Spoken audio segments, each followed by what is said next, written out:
Now, the greatest radio shows of all time. Suspense. The Shadow Node. Washington calling David Harding, counter-spy. Classic radio theater. The Great Gildersleeve. Fibber McGee and Molly. Dragnet. Gunsmoke. The Lone Ranger. Now, step back into a time machine with your host, Wyatt Cox. Good evening, friends of the Inner Sanctum. We're going back 84 years to December 16th, 1938, an episode of the West Coast program Calling All Cars, the December Rhapsody. And we thank you for tuning in. On this TGI Friday, it is the 16th day of December. This is the 350th day of the year, and we're just 15 days away from 2023. Boston Tea Party on this date in 1773. The members of the Sons of Liberty, disguised as Mohawk Indians, dumped crates of tea into Boston Harbor as a protest against the Tea Act. The first two in a series of severe earthquakes occurred on this date in 1811 in the vicinity of New Madrid, Missouri.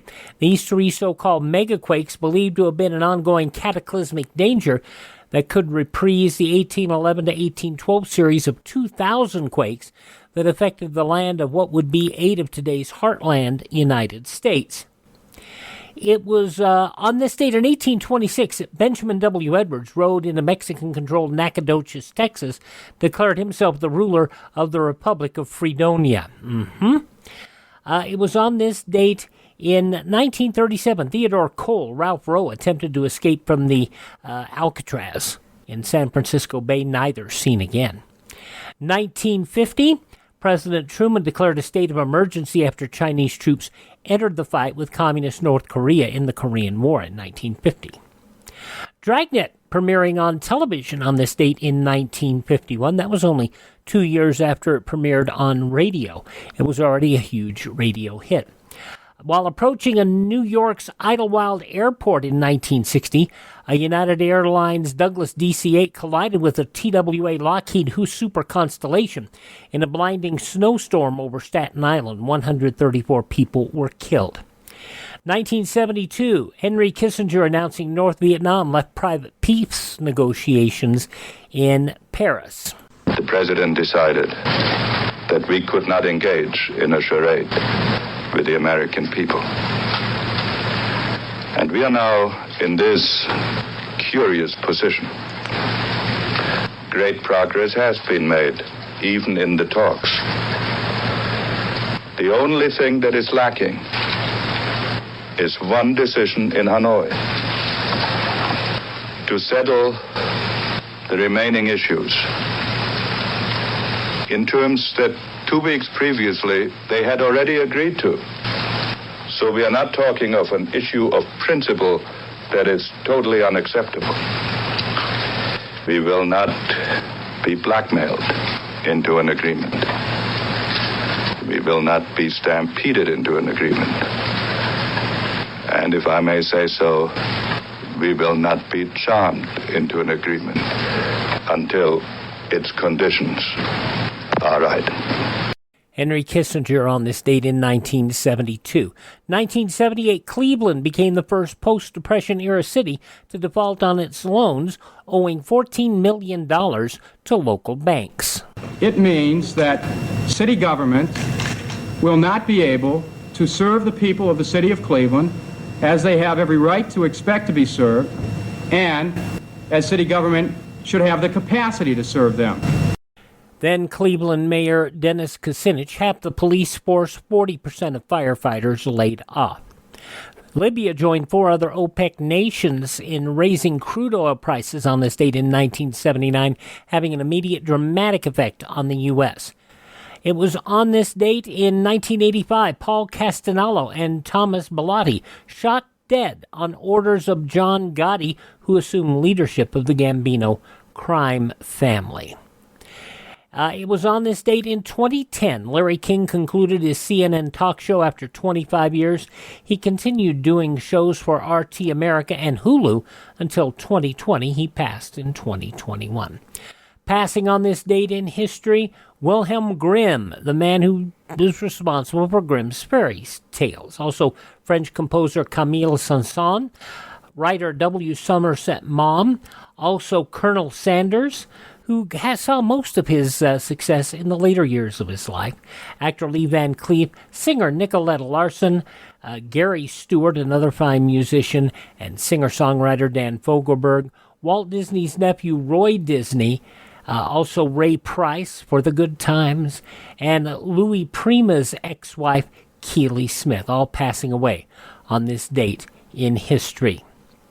This is the birth date of Ludwig van Beethoven, also writer Jane Austen, playwright Sir Noel Coward, anthropologist Margaret Mead, sports writer Frank DeFord, TV producer, writer Stephen Bochco, also Patty Deutsch, actress and primarily known for her time in game shows, mostly The Match Game, comedian Bill Hicks, and former wrestler Brody Lee. He was known as Luke Harper in the WWE.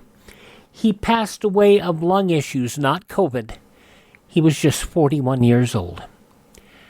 Actress Joyce Bulifant, her game show appearances and on the Mary Tyler Moore Show, Joyce Bulifant, 85. Norwegian actress Liv Ullmann is 84. Leslie Stahl, 81. Benny Andersson from ABBA is 75. Also, however you knew him, Sid Vicious, Psycho Sid Udy, he is 62 years old today. Boys to Men's Michael McCarty is 51. From Veronica Mars, The Gilmore Girls, and Breaking Bad, Kristen Ritter is 41. From Divergent, Theo James is 38. And she was Susan in The Chronicles of Narnia. Anna Popplewell is 34. Those some of the people celebrating the 16th day of December as their birthday. And if this happens to be your birthday... Hi, we're the Four Freshmen, and we just want to say... Happy birthday to you! Going back 84 years, December 16th, 1938, Calling All Cars. That's up next on this Friday Classic Radio Theater with Wyatt Cox. And here's the Cinnamon Bear. The oldest known children's Christmas cereal in radio history, the Cinnamon Bear, featuring some of the most popular actors in radio history, including Elliot Lewis, Joseph Kearns, Verna Felton, Lou Merrill, Frank Nelson, Howard McNear, and child actress Barbara Jean Wong. 85 years later, this series of Judy and Jimmy traveling to Maybeland to recover their silver star still fascinates youngsters of all ages. Now we're offering the entire 26-episode series of The Cinnamon Bear via download for a Buy Me a Coffee donation of $10 or more at classicradio.stream. Support Classic Radio Theater and have The Cinnamon Bear for your family to enjoy for years to come. Go to classicradio.stream and donate $10 or more, and I'll send you a link for immediate download. classicradio.stream. I actually been very surprised that we've been able to find additional episodes of Calling All Cars going back to 1934. This episode from 1938, December 16th, 84 years ago, is entitled December Rhapsody here on Classic Radio Theater with Wyatt Cox.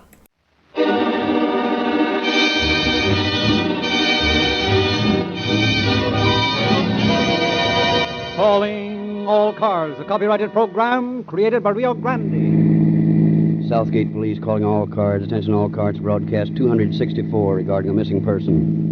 Be on the lookout for Dorothy Nelson, described as middle-aged, medium build, fair complexion. That's all. Roll.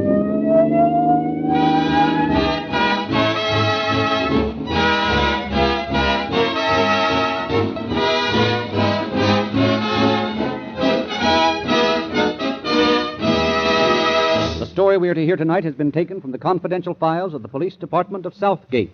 We have therefore asked Chief Willard D. Bretz to open our program. Chief Bretz. Good evening, ladies and gentlemen. It is a pleasure again to appear on Calling All Cars. Southgate is not a city in which crime is a major problem, but like all communities, it has its crime solution problems. It is fortunate that our department is able to secure the speedy and complete cooperation of the Office of the Sheriff of Los Angeles County, as well as the cooperation of other nearby police departments.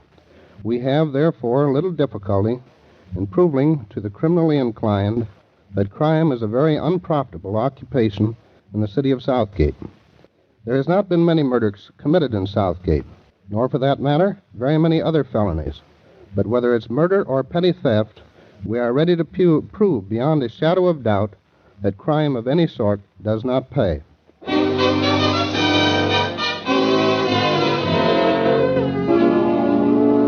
Our story opens in El Dorado, Kansas, October 21st, 1936.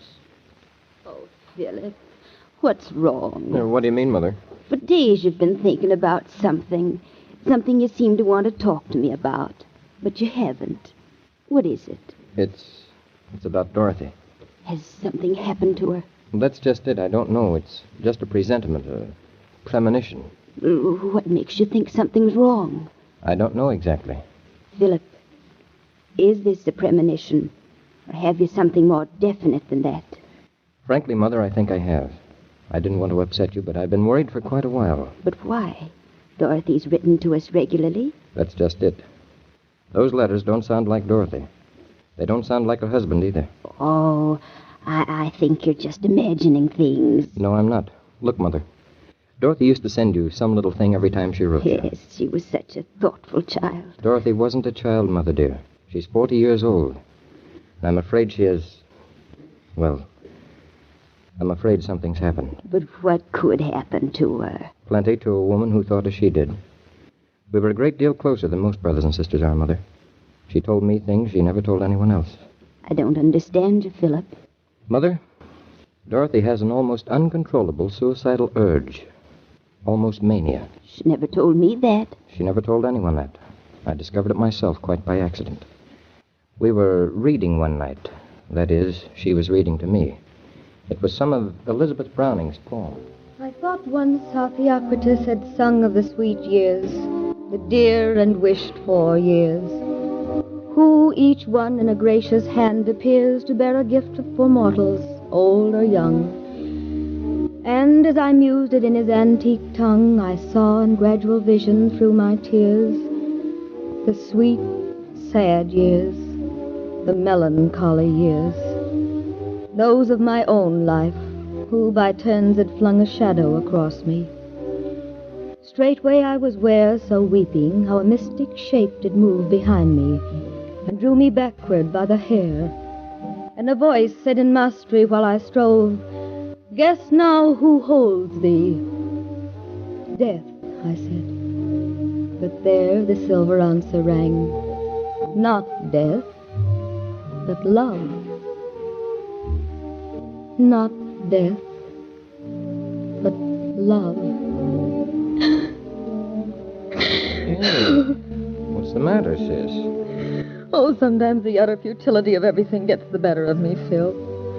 I feel I've been cheated. Terribly cheated. Oh, don't feel that way. I can't help it. You've got lots of things to be proud of. Don't Doc. say it, Phil. Don't say it, please. I couldn't stand it tonight. Look, why don't you try to tell me about it?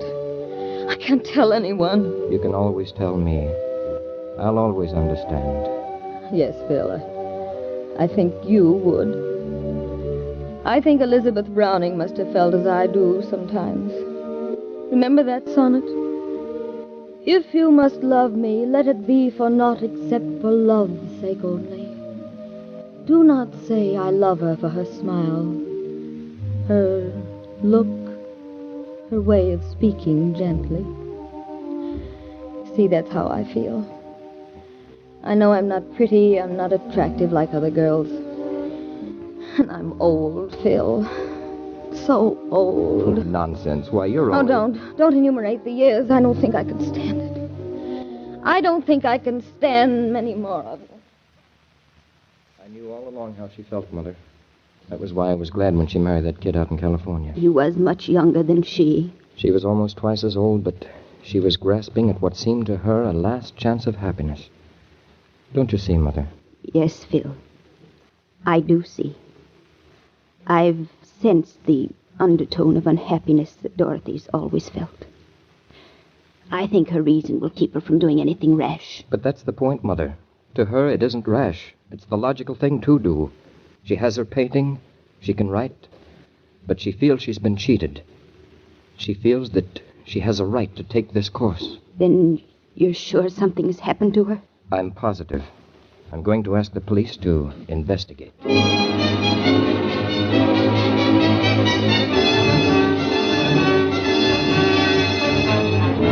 A few days later, Chief Bretz received a letter in Southgate. He immediately conferred with Captain Gutting of the Detective Bureau regarding the missing Dorothy Nelson.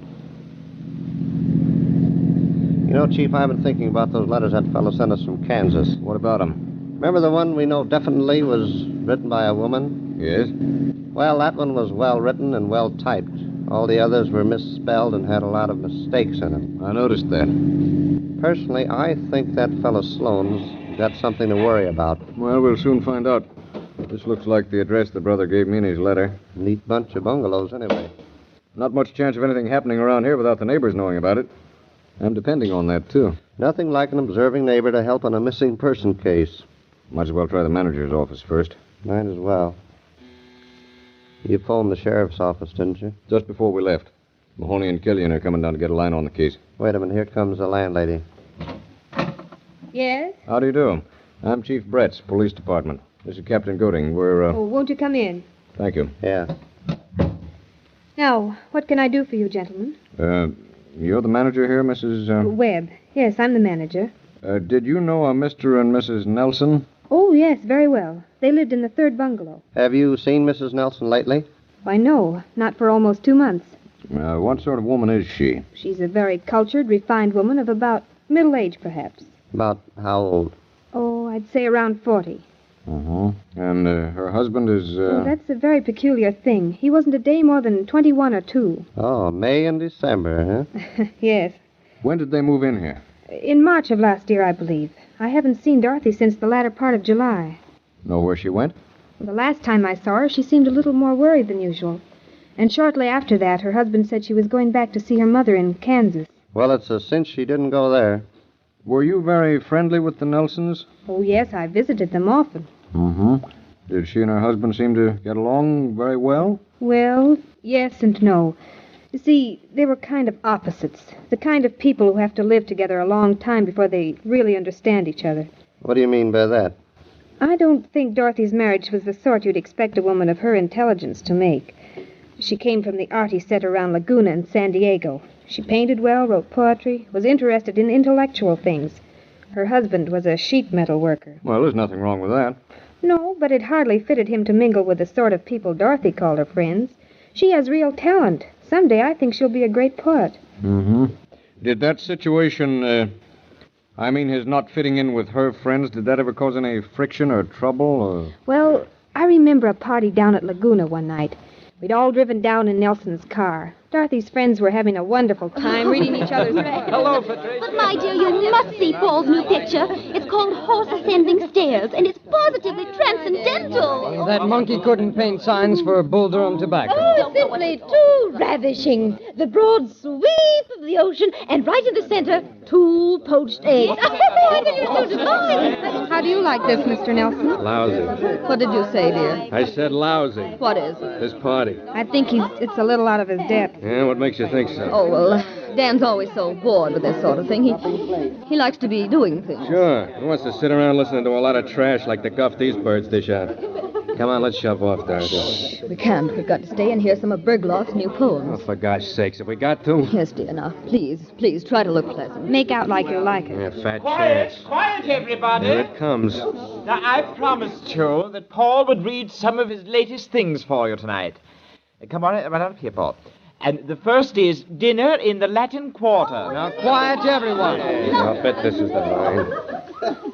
Crisp white onions, like virgins going to communion. I love 'em. Rabelasian bread, meal mixed with barley, luscious brown beans drooling in their liquor. How do you like that? Sounds like a meal in a chili joint. Strikes me you don't approve of all this. No, I'd rather go to a movie. Dorothy, it's your turn. Well, if you don't mind... Now, nonsense. Your village blacksmith can spare you for a few moments. How'd you like a good sock and a puss, punk? Come along, Dorothy. Are we going to have to urge you, dear? No, I just suddenly feel very tired and a little embarrassed. As a matter of fact, I didn't bring anything with me. That's too What are you talking about? You give them to me just before we left the house. Here they are. No, Dan. Go on, read them. No, I'd rather not if you don't mind. Oh, what the heck? I'll read them. Oh, splendid, Dan. splendid. No, Dan, please. Please, Dan, don't. No. Perhaps this is not my life's throbbing hunger, being fed delicately, or my congenital dream being passionately fulfilled. But yet, night and darkness clothe my strong-armed lover with beauty and power. If I can keep him silent, my hands leap out to touch lithe muscles of his firm young arms. He can be Tristan then, or Lancelot, and I the dark Elaine. Tenderly, too, he takes my hands and puts them to his cheeks. I feel the smoothness of his youth, and then I become chillingly what I am, something old, hungering for a dream. Oh, I'm sorry. I dropped my cup. Things were a little strained after that, if you know what I mean. I think I do. December 16th, 1938, Calling All Cars on Classic Radio Theater with Wyatt Cox. The news from 84 years ago today comes up in a moment.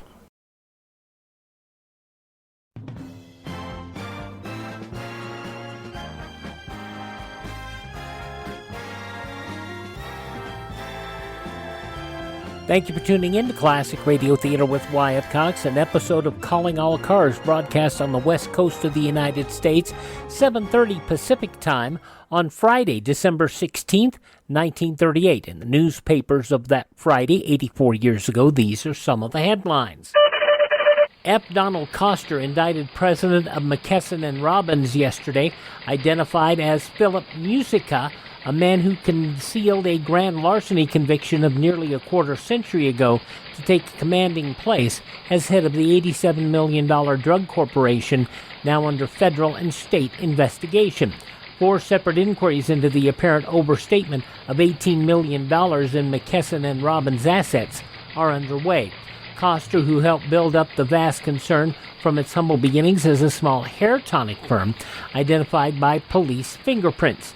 The records showed, said Inspector Joseph Donathan, that as Musica he was convicted and given a suspended sentence for grand larceny in the collapse 25 years ago of the $1 million United States Hair Company. The Spanish insurgent government in Burgos, Spain last night restored full citizenship rights to former King Alfonso of Spain. The decree adopted at a council of ministers over which Generalissimo Francisco Franco presided. Last year it was reported that Franco might agree to put Alfonso's youngest son, Prince Juan, on the Spanish throne, and that Alfonso, who quit the throne in April of 1931, would not object. A Polish nightclub entertainer pointed proudly to herself yesterday and announced that she was the model for a Venus of the Turnip Patch, which French experts first hailed as a perfect example of ancient Greek sculpture, but now fear was a clever fraud. The French Department of Fine Arts started an investigation to discover if a young Italian sculptor had hoaxed the most eminent savants, and if so, what to do about it. Mikhail Ivanovich Ivazhunsky, Soviet vice consul at New York, said yesterday in Los Angeles he had not obtained sufficient knowledge of the espionage charges against Mikhail Gorin, Russian Travel Bureau agent, to determine what steps the Russian government would take to aid him. He's quoting Ivazhunsky, the so-called spy case was merely incidental. I must make a full checkup on the Los Angeles consular situation. In staccato sentences peppered with slang and hints of scandal, Colonel Martin Snyder enthralled jury and spectators in Los Angeles of how and why he shot and slightly wounded Merle Alderman, 30-year-old pianist and former accompanist of Snyder's divorced wife, radio singer Ruth Etting.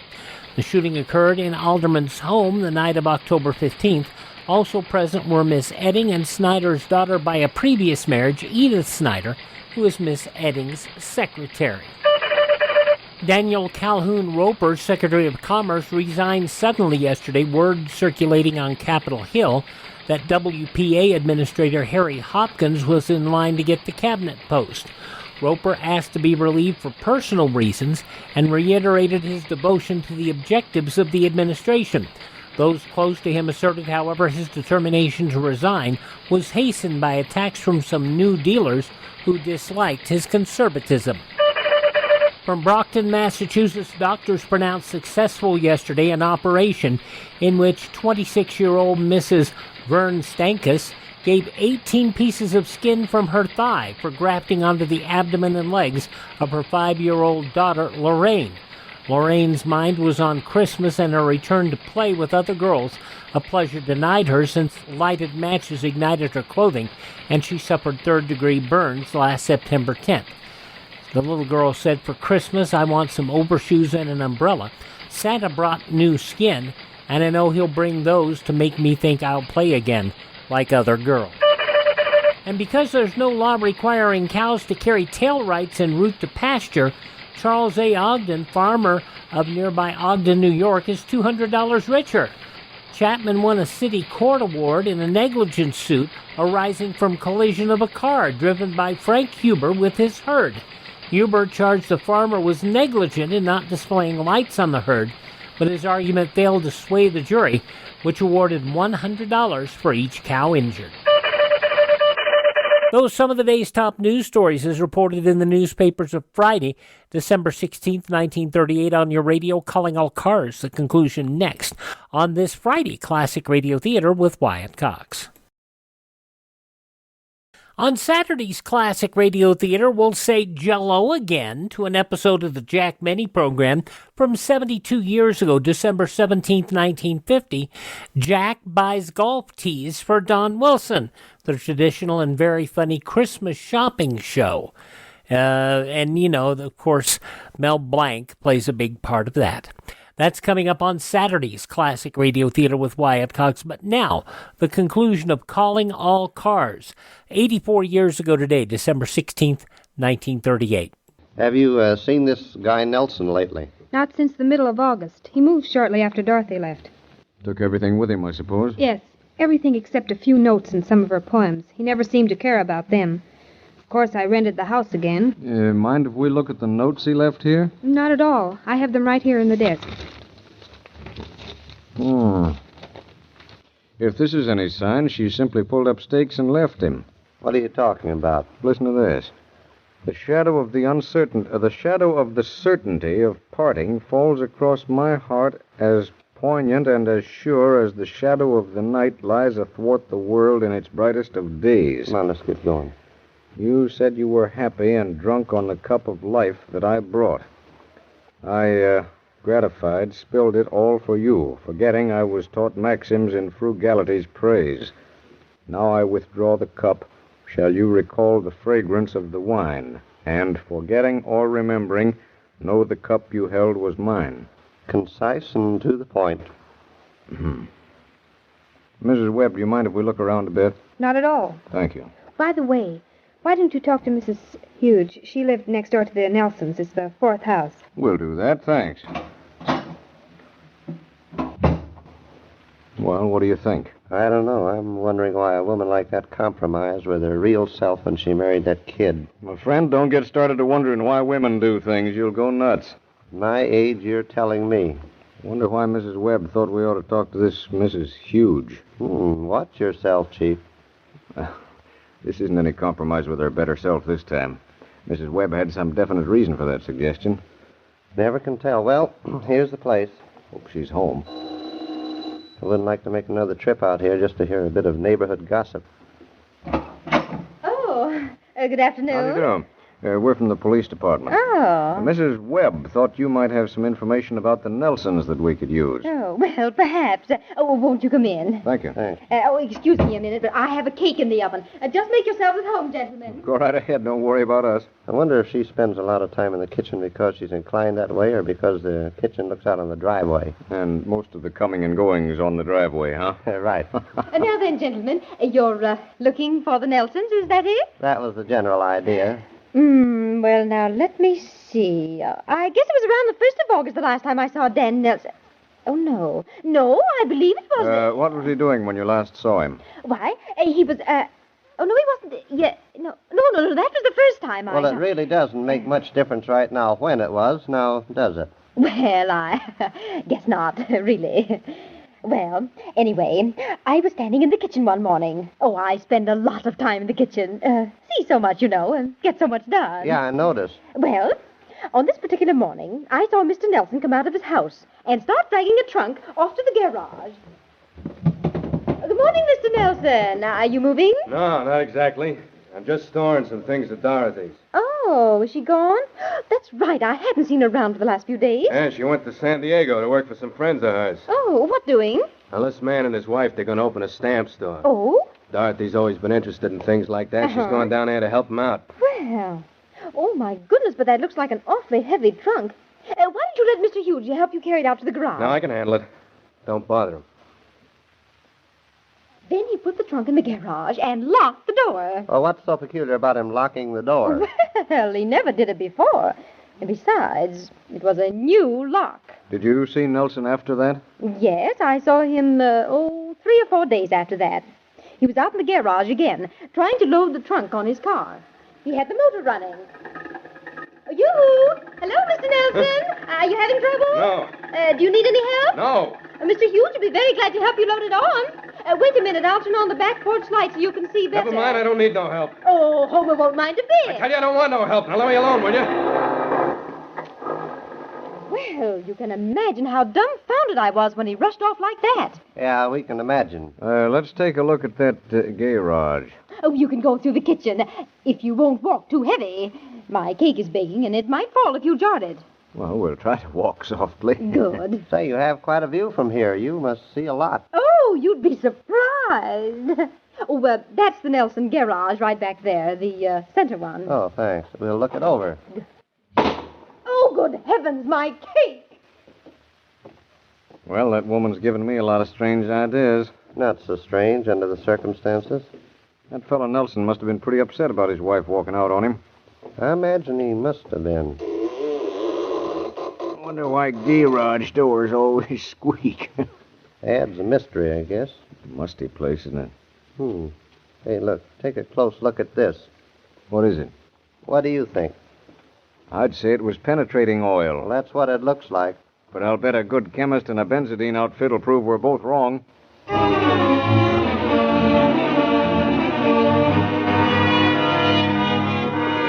Meantime, Deputies Mahoney and Killian worked on the meager information relayed by telephone from the letter of Philip Sloan. Chief Bretz had given the contents of the letter to Captain Penphrase of the Sheriff's Office, together with his own conclusions, and from this information the deputies had learned much. They conferred with Chief Bretz and Captain Gutting. Well, Chief, Killian and I have found out a little about your Nelson family. That's fine. We've been getting a few ideas ourselves.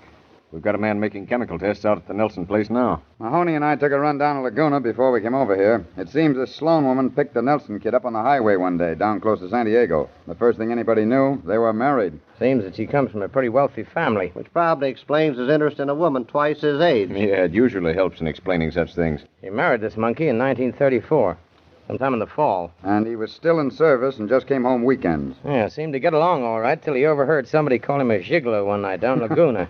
That's how the fight started. Yeah, he raised such a row with his wife that some friends of hers used a little pressure to get him transferred to Hawaii. Shanghaied him, huh? Practically. Well, she wouldn't divorce him, though, in spite of all her friends. Nelson came back in 1935, and he was discharged a few weeks afterward. Now, that's when the trouble really started. When she started trying to housebreak him, huh? Yeah, he didn't mix well with the Laguna crowd. Yeah, so we've heard.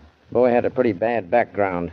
Got run in for stealing a couple of times while he was at high school. The kids in school got sore at him for that.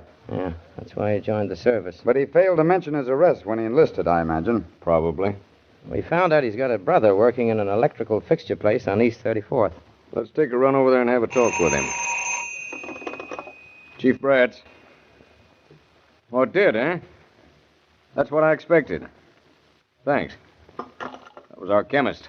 The benzodine test showed that the spot in the garage was blood. Well, how about that penetrating oil? Somebody tried to cover up the blood.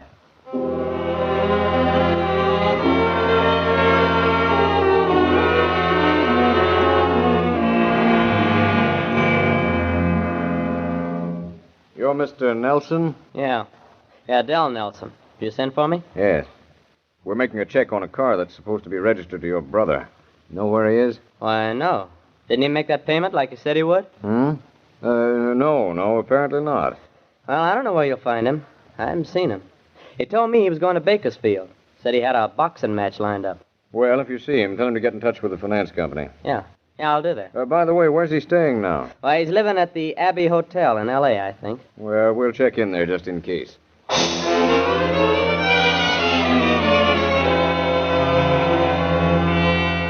Chief Bretz and his companions sped to the Los Angeles Hotel only to be told... No, Dan Nelson checked out of here 2 days ago, according to my records. Checking further on the Bakersfield angle, the officers found... Nope, there are no fights scheduled for tonight in Bakersfield. Positive that Dell Nelson was lying to shield his brother.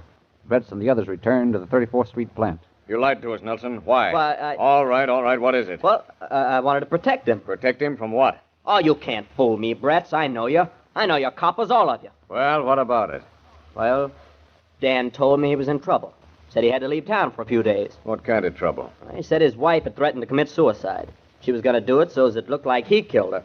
He was afraid she'd done it. What made him think that? Well, she left him, and he didn't know where she went. He got scared and beat it.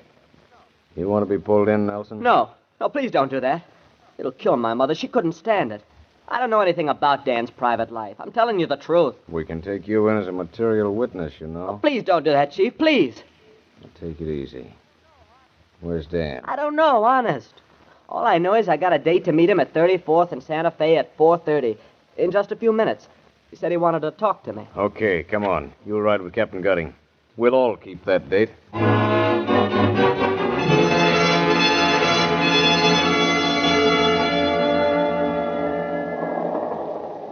You and Mahoney keep a lookout on the other side of the street. I'll watch this side. We don't want that monkey to spot us first. How are we going to know him? Well, he looks exactly like his brother, and he's got big warts on his right hand. Now, that's the bird right over there by that telephone pole. The one scratching his chin? Yeah, got warts like toadstools. Okay, stay here. I'll go and get him. Waiting for somebody, Nelson? Yeah, I was. What's it to you? Your brother's in the car across the street. He wants to see you. What's Dell done? Nothing at all. We just thought we'd make this a sort of reunion down at headquarters. Headquarters? That's huh? right, headquarters. Police station to you.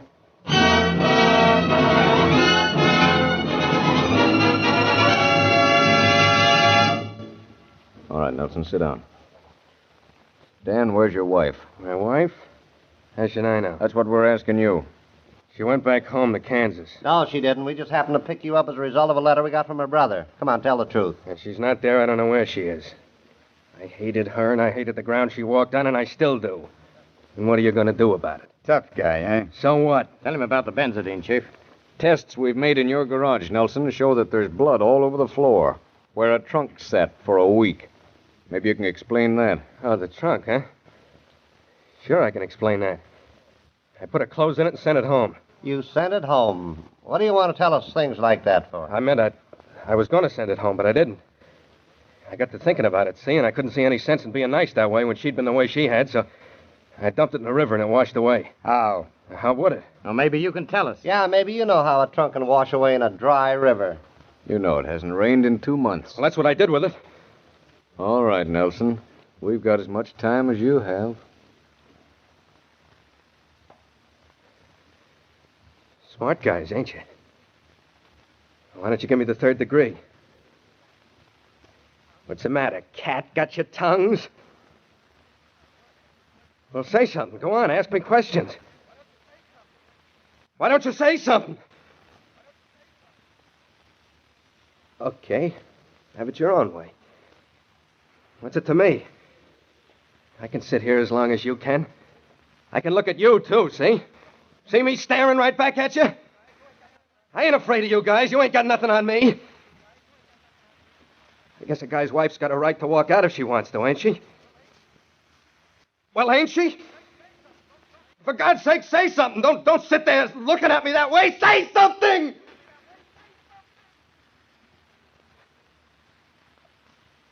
Okay. You win. Yeah, I killed her. I had to. Couldn't stand her nagging any longer. Always wanting me to better myself. Always wanting me to be highbrow. Sure, I killed her. I hated her. Do you hear me? I hated her. And I'm not sorry. Go ahead and hang me and get it over with. I like it. I'm not afraid. I'm not afraid. I'm not afraid. I'm not afraid. I'm not afraid.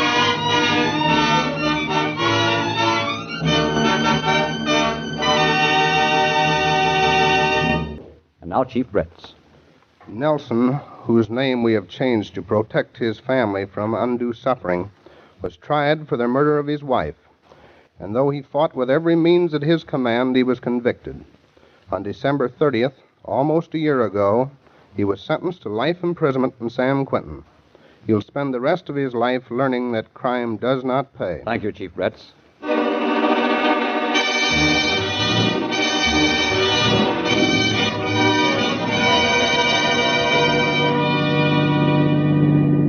Southgate Police calling all cars, attention all cars. Cancellation of broadcast 264 regarding a missing person. Suspect in this case is now in custody. That's all. Rolls and quit.